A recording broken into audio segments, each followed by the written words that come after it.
I would like to offer a teaching that concerns the qualities and characteristics of discursive thought and the problems that go along with it. Hopefully this will be of benefit to those of us that are in retreat, as well as to those of us that are ongoing practitioners, in that the weight of discursive thought, the problems associated with discursive thought, often are not understood. It is very difficult to understand what is the mechanism of discursive thought, and in fact, what is the weight of it? How is it debilitating to our practice?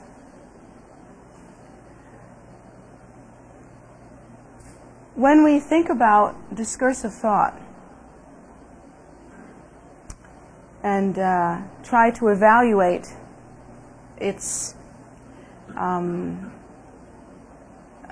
origin, its practice, try to see how it works in our minds, what is the cause, what is the effect. There's really a lot to consider. First of all, we must consider how discursive thought arises. According to the Buddha, our nature is the primordial wisdom nature, which is clear, undefiled, uncontrived luminosity. The Buddha describes our nature as being innate wakefulness. Innate wakefulness, free of any distinction, free of any contrivance, free of any division.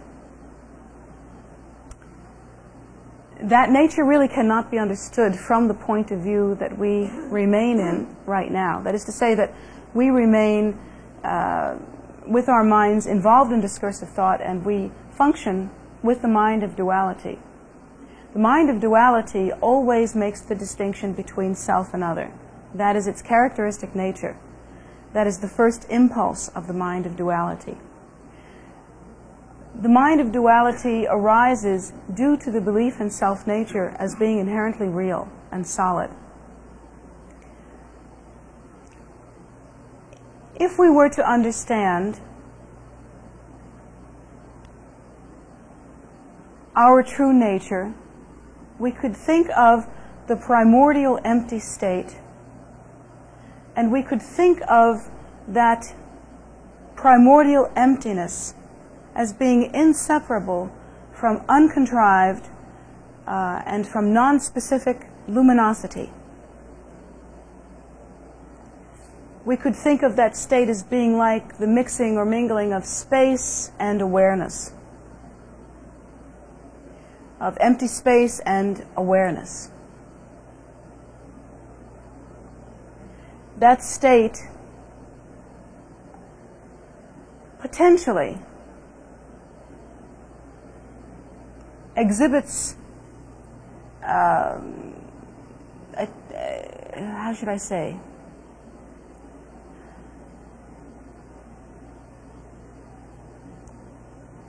due to its nature, exhibits the tendency to display.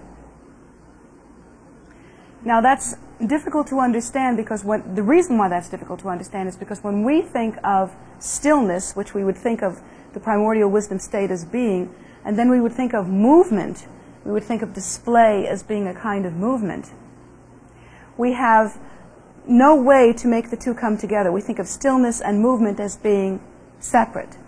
The only way that we have been able to discover or to think of stillness and movement as being two separate things. Likewise, when we think of emptiness and fullness, we think of emptiness and fullness as being two separate things, because we think of both of them as things. Now, according to the Buddha's teaching, and these are the very earliest of the Buddha's teachings, we are to understand that emptiness and fullness are the same. They are inseparable from one another. It is only the mind of duality that makes distinction. We are to think of stillness and movement as being absolutely the same. Really, it is only the mind of duality that makes the distinction. But make distinction we do. And yet that primordial luminosity, that primordially empty state, exists also in display form, and that display form cannot be separated from, is not distinguishable from, that primordial lucency. There is absolutely no distinction. The nature, in its display, contains within it all potential. We should think of it as the great maternal sphere of truth. And within that maternal sphere of truth, all things are born.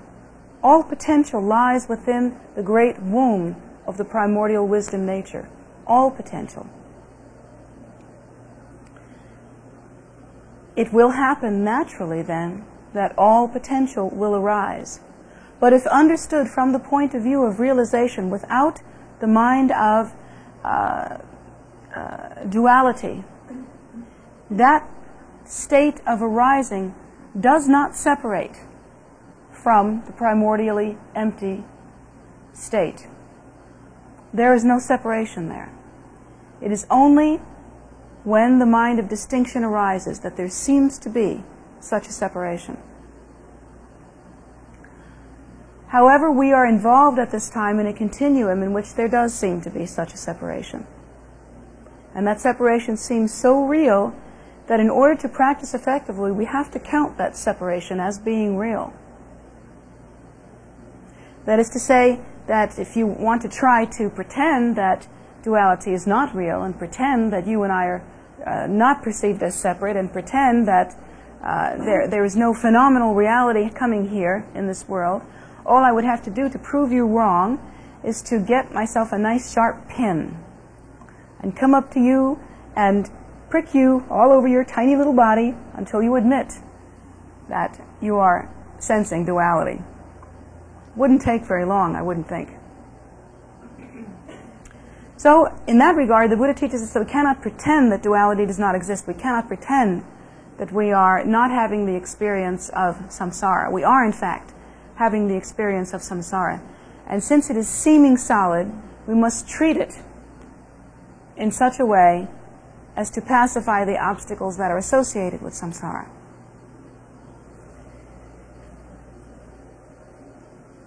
Since all potential arises, and since all potential in truth is not separable from the primordial wisdom nature, yet since it appears in a very real way to be separable from the primordial wisdom nature,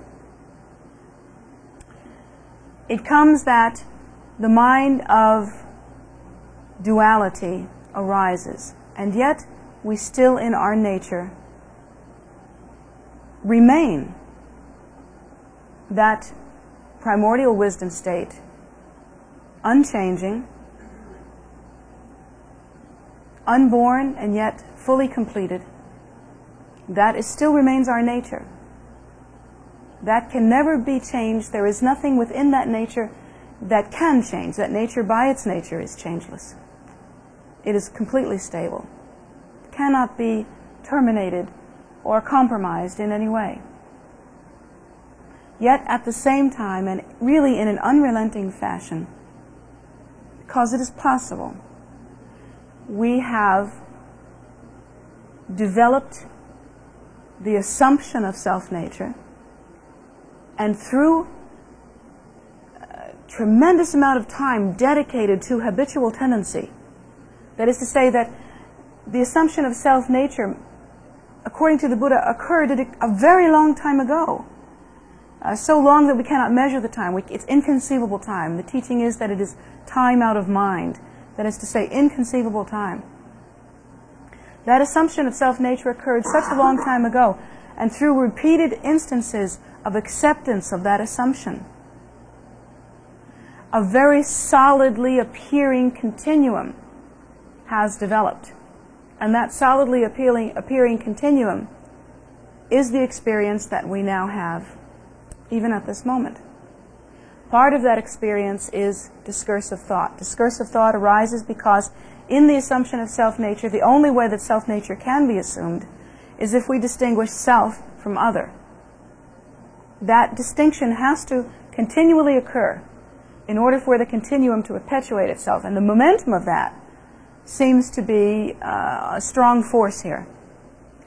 The continuum seems to occur due to our continuing it, in a sense. The assumption of the distinction between self and other being constantly reinforced gives rise to the potential for reaction, and reaction also constantly occurs. If we realize or assume or focus on or remain fixated on self-nature, and in order to do that must distinguish self from other, then there has to be a format with which other is registered, so that it is literally impossible to register other without also registering acceptance, rejection, or neutrality. But even neutrality is not non-registration. That neutrality is like a combination of both acceptance and rejection. It is not non-registration. It is not non-noticing, you see. So the reaction phenomena occurs with acceptance, rejection, or neutrality. And that has happened since time out of mind. Now we have a strongly compulsive, really, habitual tendency of the mind instantaneously arising in duality, in maintaining the idea of self, in distinguishing between self and other, and also on top of that, in acting always in a reactive fashion. Now it isn't any longer a decision, you see. It isn't any longer a vague assumption. According to the teaching, actually, the seeing of object is never the problem, but the attraction, repulsion, neutrality, the reaction, the discursive thought that arises as an elaboration to that reaction, that is the problem. The desire that arises from that is the problem. But now our minds are involved in a deeply ingrained, habitual, compulsive tendency where it happens automatically, and it's a very, very strong process. It's like, reminds me of a doctor, hitting your knee and your leg jerks up like that. It's automatic. It's like built in to the system. Within that format arises discursive thought. And just as the assumption of self-nature is automatically the case, that one cannot have even the most gossamer thin or subtle experience without the assumption of self-nature. And in doing that one must automatically assume other to be separate. The whole reactive process is so automatic and so immediate that discursive thought also arises with the same immediacy.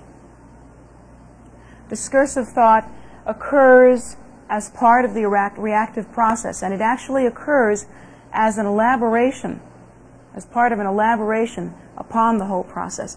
You must understand the process didn't begin yesterday, The process didn't begin even at our birth. The process began in what is called time out of mind. So we have had a great deal of time in order to develop the habit of discursive thought. Discursive thought goes hand in glove with our perceptual process. What is our perceptual process? We are even taught this, that what we call the five senses, the cornerstones of our perceptual process, sight, hearing, smelling, feeling, touching, these five senses occur only as extensions of our ego. Well, we don't think like that, We think if we see it, we can believe it. If we hear it, it must be so. If I hear a book drop, if I hear it drop to the floor and I see it drop to the floor, I would never think to assume anything else. I would think that's what happened. That's how the five senses work. It just is that automatic, a reflex. And yet, really, according to the teachings, everything that we see occurs as an extension of our ego. For instance, if you think about the perceptual differences that would occur due to our being one person or another, you would think about this glass of water. Now, to me, this glass of water is pretty small. It's not a big glass of water as glasses of water go. It's small compared to me. I'm much larger than the glass of water. It's pretty cool. pretty cool. I would say that it's cool. I'm going to taste it. It's wet. And it tastes like water. Now, how would another sentient being who also was relying on their perceptual experience the same glass of water? Would an ant walk up to the side of this glass and say, pretty small, as glasses of water go? I don't think so. I don't think so. The ant would think that this is a gargantuan thing. Very, very big. Big enough to drown all of his friends in. Big glass of water. And then maybe, let's see, an eel that slithers around in the deep bottom of the ocean, where it's very, very cold, might taste this water. I don't know if eels taste water, but anyway. And it would say, awfully warm water. That's some really warm water you've got there. And then maybe if I found a fish, and I showed the fish this water, I doubt that the fish would say to me, say, that's some really wet water you've got there. Because the last person you should ask about water is a fish. I've gotten to use that line twice, haven't I? It's a great line.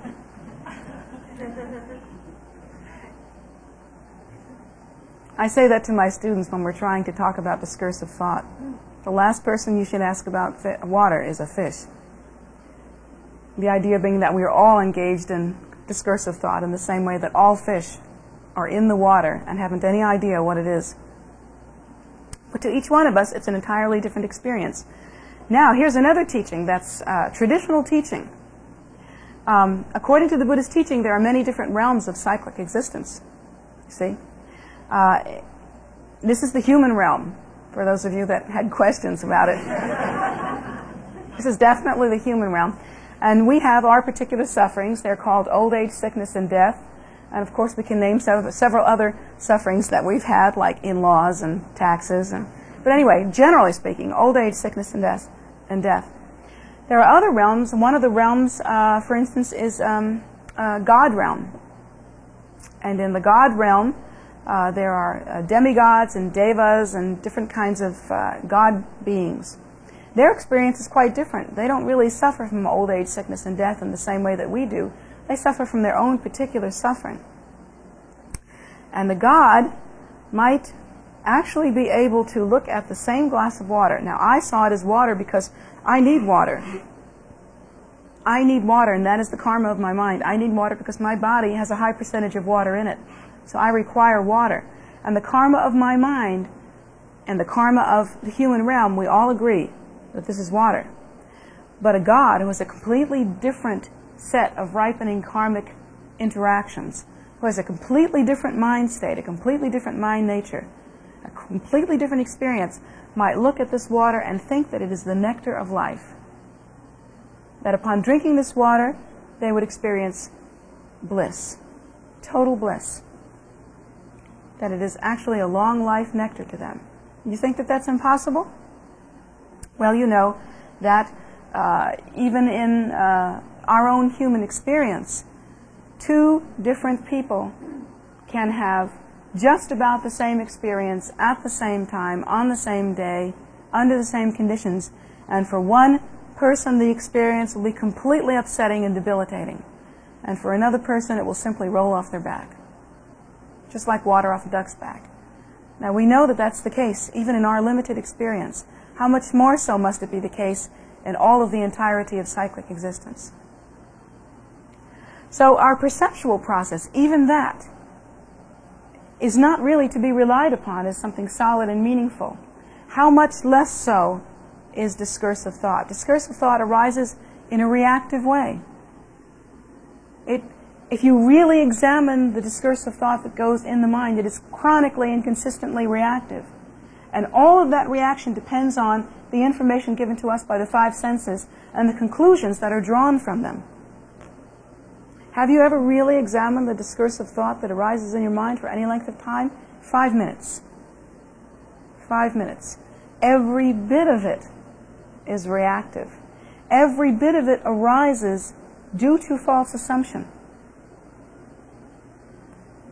Every bit of it ignores the primordial wisdom nature, that state of natural lucency that is the true nature. I can't remember where because I'm really a person with no memory and not that great of a teacher, but I'll tell you that I remember somewhere hearing in Buddhist doctrine that at one point there was a prophecy, and the prophecy said something like, in the future there will be those that come and have perfect thoughts or pure thoughts. Now, according to Buddhist teaching, I can tell you this: a perfect thought or pure thought is no discursive thought at all. A perfect thought or a pure thought is stable recognition of the primordial lucency state of lucency. That primordial wisdom state, perceived in a stable way, with the mind experiencing spaciousness and relaxation, that state that the Buddha described in himself as being awake. But that is the only true thought. That is the true thought that was spoken of. But we instead are involved in discursive thought, and we are involved in it constantly.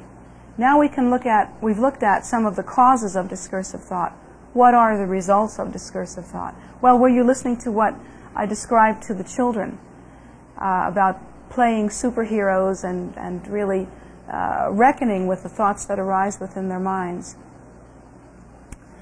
According to the Buddhist teaching, every single experience that we have at this present moment and have had up until this time arises from cause and effect relationships that we ourselves have brought about.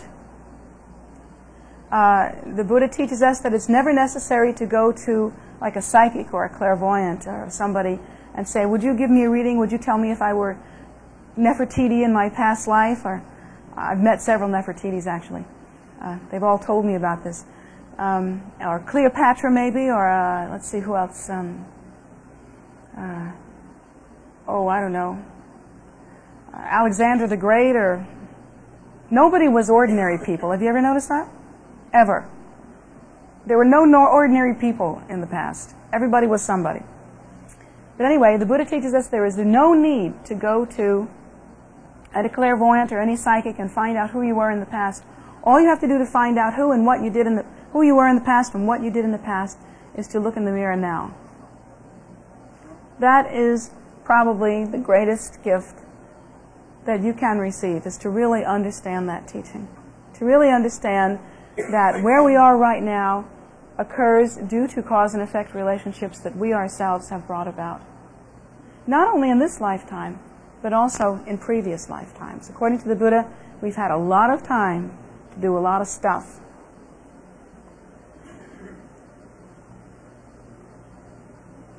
Some of what we have done to bring ourselves to the condition that we are in are kind of like gross manipulations of our environment, or a direct interaction with our environment. Like, for instance, if we have killed in the past, and since we have lived since time out of mind, since we have been involved in the propagation of ego since time out of mind, it is more than likely that we have killed many, many times in the past. And according to the Buddhist teaching, if we have killed in the past, then probably in this lifetime we have some body defect, whether it be extreme ugliness or deformity, or actually more usually it would be something like an extremely short lifespan or extremely weak life force. Now, you can't always rely on what you see right now, because it may be that that particular karma, that you do have the karma of having killed in the past, but that it isn't ripening at this time. Could ripen next week, Could develop cancer or something, some horribly debilitating disease. We pray that that is not the case, but that can happen. It does happen in cyclic existence. Or one's life might be cut short. That is also possible. And if we look at ourselves and we find out that perhaps we are extremely lonely, chronically lonely, that we can't really find ourselves satisfied in any relationship, we don't have relationships, we can't find relationships that we really need, and we feel that we need them, or we are involved in relationships and they're not satisfying, they're not deeply satisfying, then we can imagine that previously in our lifetimes that we were very, very self-absorbed, very selfish, very uncaring of the welfare of others, not really supporting of and caring for others. So we can imagine that. Those are the gross things. Those are the very obvious things. But there are also subtle inner cause and effect relationships that we develop continually. And these are really discursive thought, is what they are.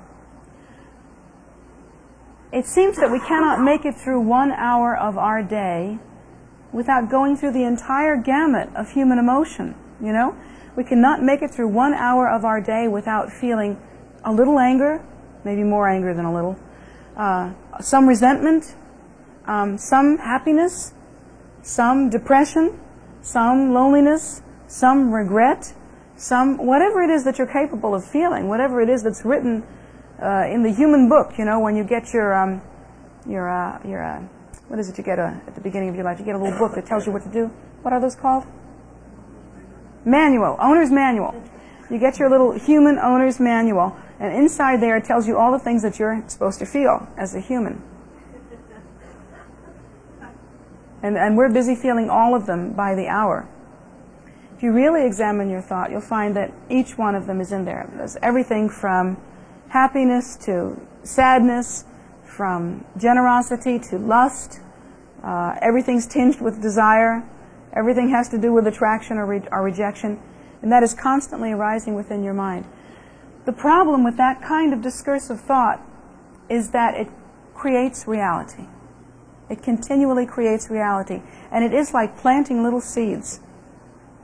Those seeds, by nature, tend to gravitate, in a sense, toward each other. And if we think, if you think some hatred here, and then 11 o'clock we're thinking hatred, 11:15 a little more hatred, no more hatred till 12:30, then 12:35 a little more hatred, and you think that, well, it's not so bad. That's the problem with discursive thought, is that no one catches you at it. So you think, well, gee, it's not so bad. I've just had a little bit at 11 o'clock and 11:30 and 12:15, and it's not much, it's just a little bit, and I haven't killed anybody today, so what's the problem? Well, the problem is that discursive thought, like seed, has weight, and that it tends to continue itself. Having one experience of thought of hatred doesn't relieve the need to have hatred. It isn't like a release of some kind, It doesn't finish that. But a thought of hatred actually is the mother of another thought of hatred. And a thought of hatred gone either unrepented or unfinished, finished by a loving kindness, then mothers another thought, then mothers another thought. And pretty soon it seems like what they do is they all gather together in a corner and they say, yo, let's get her now, And before you know it, you have a great deal of hate or anger stewing in your mind. And it might rise due to some strange catalyst in your life that you can't really get a hold of. You don't know why it affected you in that way. Hasn't that happened to you? Where something happens in your life that you think shouldn't really bother you that much. It's not that big of a deal. But suddenly it blows you out of the water and you have no mind left. Suddenly you are down the road and out of control. Has that ever happened to you? Nod your head if you know what I'm talking about. Thank you. Because I wasn't sure. You all are sitting there going, maybe you're checking your minds right now. Oh no. Because if this grows, what I'm thinking right now, I'm in big trouble. Anyway, that's a good idea to think like that,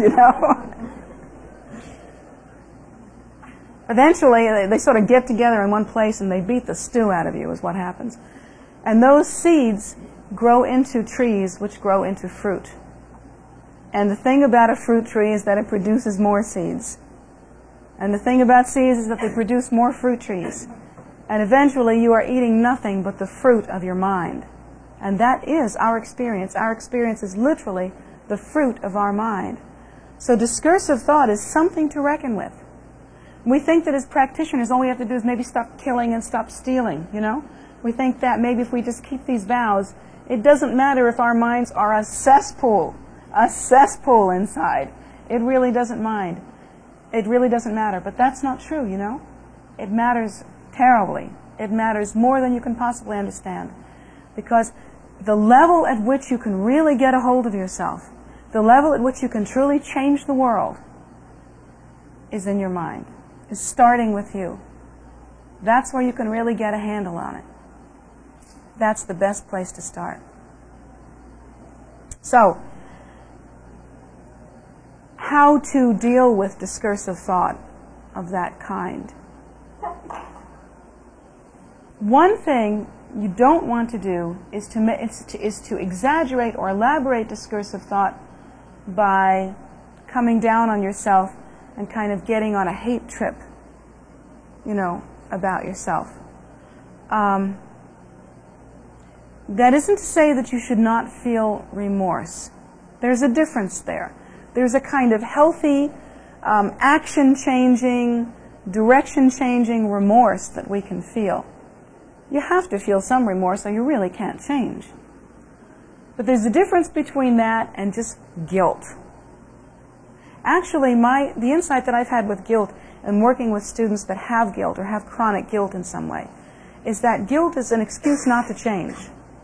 Because while you're feeling guilty, you don't have to change. You're feeling guilty, and that makes you a good boy or girl. To feel guilt, to be overridden with guilt, is a good reason to stay just where you are, feeling guilty, and nothing really has to change. But genuine remorse is different. Genuine remorse is the kind of thing where you say, God, I can't believe that I spent the last half of today just being angry and judgmental, and I wasted the whole day, you know, thinking nothing but negative thoughts about this person, wishing harm to this person, or just wishing they'd go away, having no compassion. What a waste of my day. I mean, what a wasted period of time. You know, I can't see myself doing that. I'm sorry that happened. The reason why I'm sorry that happened is because it can produce no good result. And that's where the remorse differs from guilt. Guilt just goes, ugh, you know, and remorse says, this produces no result, and I want good result. You see the difference? Can you see that? So, to spend some time in remorse is actually a healthy process. I mean, I do, you know, and I recommend that my students do on a regular basis. But guilt is useless. So don't come down on yourself in a useless or hateful way, but rather examine what you do and see what result it's going to bring. You know, think in a remorseful way that perhaps you've wasted your time. And ultimately, who have you betrayed? You have betrayed yourself. You're the one that's going to get the short end of the stick. So, in order to rectify that kind of discursive thought, you must really begin with a truthful examination, and then you have to begin with remorse. And then you have to back that up with remorse. And you really can't let yourself get away with, oh, but I'm justified here. Because remember the perception issue that I discussed with you? You may feel justified in calling this a glass of water, and a fish may feel justified in calling this a place to live. What's the point? What's the point? There is no justification for negative discursive thought because it does no one no good. So what is the point? How can it possibly bring you good result? Your perception allows you to say that you're justified, so what? This weekend in our retreat, we've been talking about the fact that the Africans that really were so horribly cruel to blacks in South Africa felt justified. You know? They felt justified. We saw movies on that this weekend. Hitler had his reasons for destroying the Jews in the horrible and cruel and unbelievable way that he did. And his twisted perception, his hate-filled perception, he felt justified. So justification means nothing. You can toss that one. Whenever that one comes up in your mind, you can say, you can ring the inappropriate buzzer. Useless thought, out. And instead, you take that discursive thought that you're having that is negative, and you look at it and say, yeah, it doesn't surprise me. I'm a sentient being. I'm having discursive thought again. Big deal. Don't make a big deal out of it. That's the trick, is to not make a big deal out of it. Don't give it any more weight than it has. Don't make a big deal out of it, but instead, make another pile. Another pile that is equally as big, perhaps bigger. If you can make it bigger, that would be great. When you're thinking to your boss, who has just made fun of you again and made you feel like a wet rag, you know, made you feel powerless, and all of those things that are the best hate producers in the world, you know, the best hate producers. Whenever your boss does that to you, and you know you're going to have a run of discursive thought, but as soon as you can get a hold of yourself, do get a hold of yourself and think, this is pointless. I mean, this is really useless. And and then the minute you start thinking you're justified, you can ring the justification button, the inappropriate button. Useless thought, out. Then what you can do is you can say, you can look at your boss. I mean, look at him. Why is he the mean son of a gun he is, or she is? Well, you know, probably the mean son of a gun is a mean son of a gun because they themselves are unhappy. They can't be living an extremely fulfilling life, or they wouldn't be acting the way they are, you know? They can't be happily involved in deep and loving relationships. They can't be definitely moving toward the door of enlightenment, or they wouldn't be acting as they are. So they must be miserable people. So you can think to yourself, I pray, you know, I wish that this person would, you know, achieve mental peace. I wish that this person would achieve love in their lives. I wish that this person, I wish from the depth of my heart, sincerely wish that this person would achieve enlightenment, you know, for the sake of all beings. And so you begin to accumulate using your discursive thought, because it will exist and it will continue, you see, using your discursive thought to make an equally strong and wonderful pile of virtuous thought, you know, virtuous activity. And then now you're thinking to yourself, but I can't do that because that's hard for me to do. Well, you can't do it for one reason and one reason only, because in the past you haven't. It's a habit, you see? It's a habit. And it's up to you to break the habit. There is no, what are you waiting for? There's no outside force. There's no force outside of you. No drug you can take, no therapy that you can do that is outside of yourself, that is going to come into you and is going to break that for you. Only you can break that. And here's how you break it, one step at a time. Just a little bit. A little bit. You develop slowly, slowly, over the period of time, the habit of virtuous discursive thought, or of virtuous thinking. If you can't do it easily, if you can't just, I mean, if you just look at your boss and you think, oh, you little screwball, I'd really like to do something to you, and you just can't get yourself to stop thinking like that, you can't make it. You're thinking, I'm supposed to think kind thoughts about you. Okay. Well, I mean, if that's where you're starting, then that's where you're starting. You know, big deal. Don't make a big deal about it. Don't make a big deal about it, but start somewhere. Start wherever you are and think to yourself, I hope that you're happy. Of course, it's going to sound like, I hope you're happy now. You know? But at least you started, right? As much as you can, even if you have to do it with your teeth gritted, even if you just, even if you have to punch a wall first and then go do it. Start. You have to build a habitual tendency. If you look at your mind now, the way that you think now, if you think in neuroses, and, you know, with great neuroses, if you think with a lot of depression, if you think with a lot of loneliness, if you think with a lot of anger, if you think that everybody's against you, if you think that your life has been really tough, what you have there is a habit of thinking that way. It is a habit. It is simply a habit. And the more you do it, the more you continue to do it, because the more deeply ingrained it becomes. It is a habit. So you have to teach yourself, take yourself by the hand. No one else apparently has loved you enough to do this. So you have to love yourself enough and take yourself by the hand and teach yourself to do something differently. So little by little, break your habit. It's like quitting cigarettes. Is there any part of you that wants to stop smoking? I mean, every part of you wants to suck that little bad boy right down, doesn't it? Every part of you wants to do that. But something in you is saying, excuse me, we want to live a long life. We want to have a better life. And so you're forcing yourself to do this thing that you just hate doing. You just hate it. It's kind of like that. In the same way, you have to break the habit of that kind of discursive thought, because it plants seeds that you can't live with, that you don't want to live with. You don't want to suffer according to the thoughts that you have. Believe me, you don't want to do that. So, with kindness, you have to look toward yourself and help yourself to break those habits. What about the people that seem happy all the time? It seems like they have like a lot of loving kindness. You ever met people like that? They just seem so bubbly and effervescent, you want to take them and wrap them up the side of the head. Hateful people.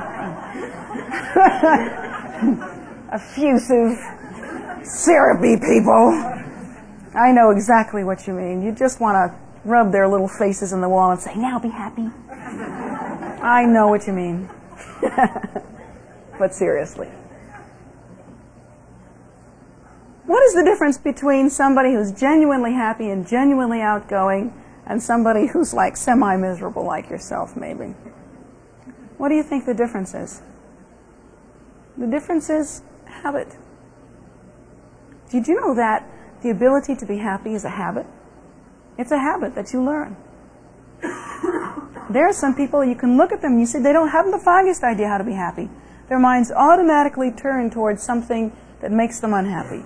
They automatically fixate, on unhappy things. I don't mean like you have to think positive thoughts all the time. That's not what I'm talking about. That's like baby stuff. I'm talking about a habitual tendency towards a more flowing kind of openness. Instead of thinking hatred and judgment, make it the habit of thinking in a kindly way. Thinking in a kindly way, thinking in a loving way toward others. That produces happiness. That quality that you want so much, that others seem to have, the quality of just bubbling through life. That quality is just a learned quality. Perhaps they didn't learn it in this life, perhaps they learned it in a previous life, but generally those people are more loving, more outgoing, they're more concerned with the welfare of others. Generally that's the case. I actually have students who came to me with wonderful ideas, like they were going to kill themselves. They became my students when they were suicidal. I can't believe it, that's what it took, How bad am I? I wonder. But anyway, they came to me suicidal. They came to me having been depressed for years. I have one student that was chronically depressed for years, in and out of therapy for like 10 years or something like that. And finally, it took a long time, it took a lot of reinforcement. They broke the habit of self-absorption. Just broke the habit of self-absorption. And it takes some time, but it's a final cure. It works. Once you've broken the habit of self-absorption, it's gone.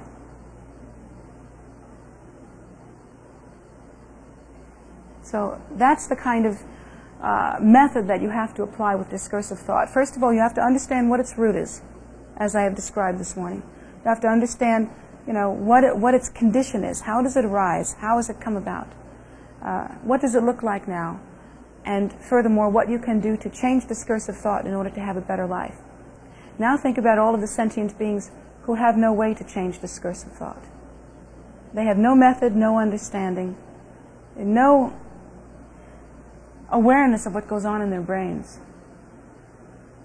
And we can think that the place to start is with thoughts of generosity for them. Think with compassion of them. Think that you wish that you could get yourself into good shape and therefore be able to benefit them. Because if you are in a place of thinking compassionate thoughts and purifying the mind of negative discursive thought, you can begin to be of some help in this world. And so please think like that. Please think of your condition, the condition of your mind, how readily, really, you can change it if you wish to do so. And also, think of the condition of sentient beings and how much worse off most of them are than you. Please think like that, and I hope that this teaching has been useful for you in some way. If you use it, it's useful. If you don't use it, you have been mildly entertained for about an hour and a half. So please don't let mild entertainment be my business. I would be ever so disappointed.